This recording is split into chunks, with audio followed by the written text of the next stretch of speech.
इसके बाद हमास ने ऑफिशियल बयान जारी करके इजराइल से कहा कि इजराइल ने जो ये आतंकवाद फैलाया, जो कत्लेआम किया, इसका जिम्मेदार हम इजराइल और सबसे बड़ा जिम्मेदार अमेरिका की सरकार बाइडेन को मानते हैं, बाइडेन की सरकार को मानते हैं। इसके बाद सारी दुनिया में थू थू अमेरिका की हो ही रही है और जितना क्रूरता पर इजराइल उतर रहा है उससे ज्यादा बदनामी अमेरिका की हो रही है।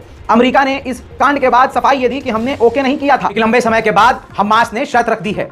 दोस्तों, हमास ने इजराइल के आगे शर्त रखी है कि हम आपके 50 कैदियों को रिहा करेंगे, जिसके बदले आप हमारे कुछ रिहा करिए कैदी और साथ ही 3 दिन के लिए आप जंग को रोक दीजिए। ह्यूमैनिटेरियन एड 3 दिन के लिए रिलीज कर दीजिए, यानी 3 दिन तक आप जंग रोकिए और हमारे कुछ लोगों को रिहा कीजिए। इसके एवज में हम आपके 50 यहूदी कैदियों को रिहा करेंगे। अब दोस्तों, दुख की बात यह है, अजीब बात यह है कि नेतन्याहू नहीं माना। नेतन्याहू की सरकार ने कहा कि यह डील काफी छोटी है, हमारे ज्यादा कैदियों को रिहा करो।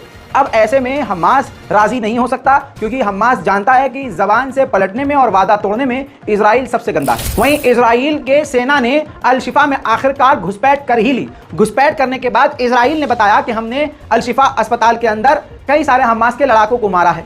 और उधर से रिपोर्ट ये आई है फिलिस्तीन की तरफ से कि वो आम लोग थे, मरीज थे, घायल थे, जिनको इजरायली मिलिट्री ने मारा।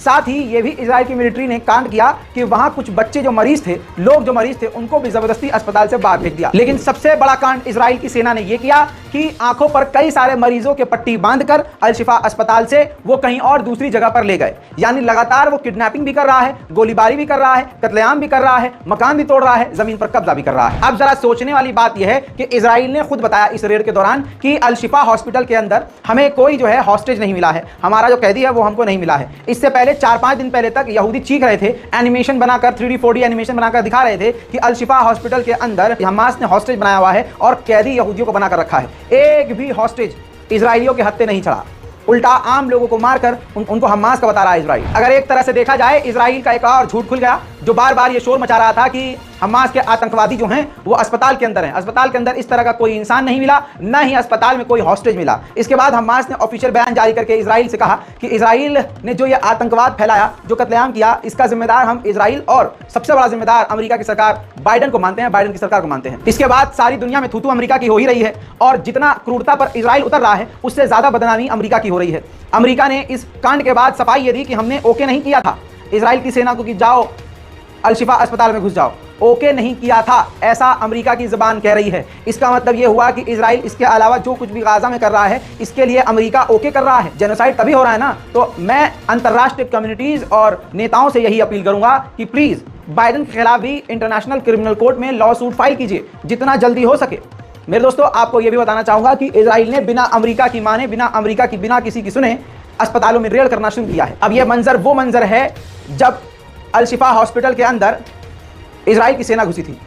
हजारों लोग मौजूद थे अस्पताल में, आम लोग, उनमें भगदड़ मच गई थी।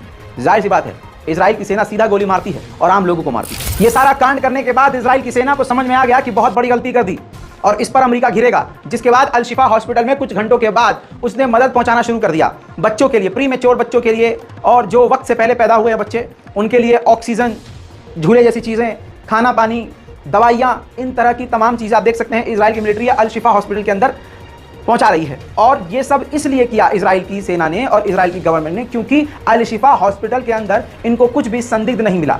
इन्होंने जो भी बयान दिया कि हमास के लड़ाकों को मारा, बाद में साबित हुआ कि हमास के लड़ाके नहीं, आम लोग हैं। इन्होंने कहा हमें हथियार मिले, तो पता चला वो हथियार भी वो भी आम लोगों के हथियार थे जो अपनी जान बचाने के लिए। अब जंग में हथियार नहीं रखेगा तो कब रखेगा? बीजेपी वालों की तरह ऐसे ही ऐलान करके रखेगा क्या कि हम तो मुल्लों को मारेंगे? हैं नहीं, ऐसा तो हो नहीं सकता वहाँ।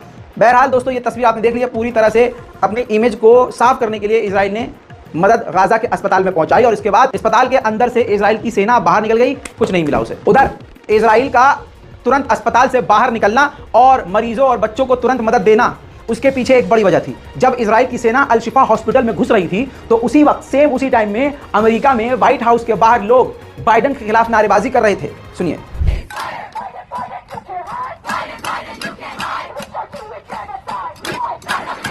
उधर पाकिस्तान के केयर टेकर प्रधानमंत्री ने सीधी आलोचना इजराइल के प्रधानमंत्री नेतन्याहू की और कहा कि इजराइल की सरकार और इजराइल अपना गुस्सा शांत करने के लिए न जाने और कितने, बताया तो सही, और कितने बच्चों की जान लेगा और ये बदला लेने का कौन सा तरीका है जो आप जेनोसाइड कर रहे हैं। बहरहाल, स्पेशल रिपोर्ट में जो सुबह सुबह आपको ताज़ा जानकारी दी है, आप इस जानकारी को ज़्यादा से ज़्यादा शेयर कीजिए, अपनी राय कमेंट में लिखिए और इस रिपोर्ट को शेयर करना मत भूलिए। सपोर्ट करने की बात है। आप जानते हैं फेक न्यूज़ फैलाने वाले बहुत लोग हैं, जिनकी वजह से उम्मत मुस्लिमा काफ़ी परेशान है और गुमराह हो रही है। बेचारों को पता ही नहीं है कि बोलने वाला ठीक है 10 मिलियन सब्सक्राइबर लेके बैठा है, लेकिन झूठ बोल रहा है, उसका एजेंडा कुछ और है। लिहाजा आप लोगों से हाथ जोड़ के गुजारिश है कि हमारा साथ दीजिए, चैनल को सब्सक्राइब कीजिए और दूसरों से भी करवाइए। जय हिंद।